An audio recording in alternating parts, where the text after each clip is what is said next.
selle esialgse uskuvuste seeria viimane uskuvus on see, et ma ei taha rikkaks saada, sest ma kardan kõigest ilma jääda. Ja jällegi võib-olla sa ei ole seda teadvustanud, aga mingi hetk mina näiteks tabasin ka ennast sellelt mõttelt. Ja tekkis mingi hirm, et kui mul juba midagi oli, natukene vara siin tekkinud 2012 aastal, tekkis hirm, et mis siis saab, kui ma kaotan selle.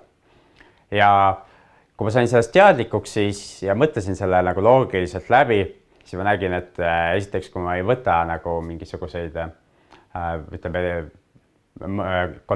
kontrollimatuid riske ja kui ma liigun edasi selles valitud suunas, siis ei ole võimalik, et ma lihtsalt kõik kaotan.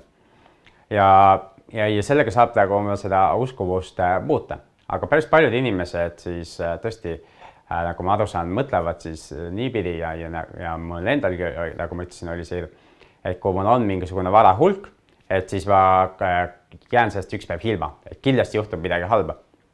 Ja kus see uskuvus võib tulla? See on nagu väga-väga huvitav, sest miks ma peaksin kartma seda, et ma kõik kaotan? Aga ma pakun sulle ühe versiooni, kus siuke uskuvus tuleb ja levib.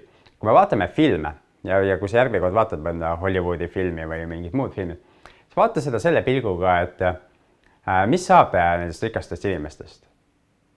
Et väga paljudes filmides on tegelikult see sama stsenaarium, et kõik on rikas, siis üks asi, mis sisendatakse, et ta on ka kuidagi natuke pätt või kurjategija või kuidagi halba tehes selle varanduse saanud. Aga teine pool on see, mis hästi tihti filmidest läbi käib, on see, et ta jääb kõigest ilma. Juhtub mingi dramaatiline sündmus ja inimene kaotab kõik. Ja eriti head lood on ju need, kus on see kaotuse lugu ja siis inimene on uuesti ennast tagasi üles töötanud.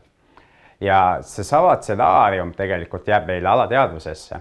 Ja nüüd, ilma et me üldse seda oleks teadvustanud, mingites situatsioonides lööb see jälle välja või kui me hakkame midagi otsustama, siis me tuleb ette, oot, et kui mul on see, siis kindlasti juhtub midagi, vaja nendest asjadest ilma.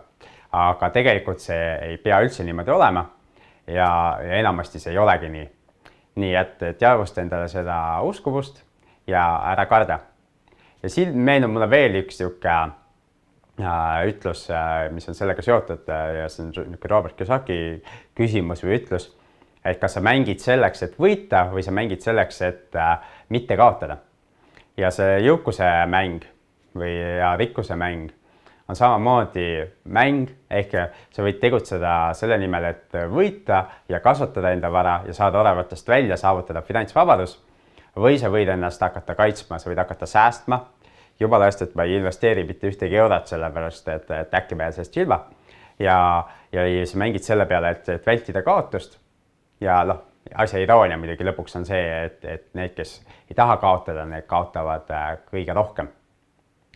Aga head tegutsemist sulle, rohkem julgust, rohkem riske, head investeerimisega ja ettevõtlusega alustamist. Nii et kohtume mõnes järgmises videos.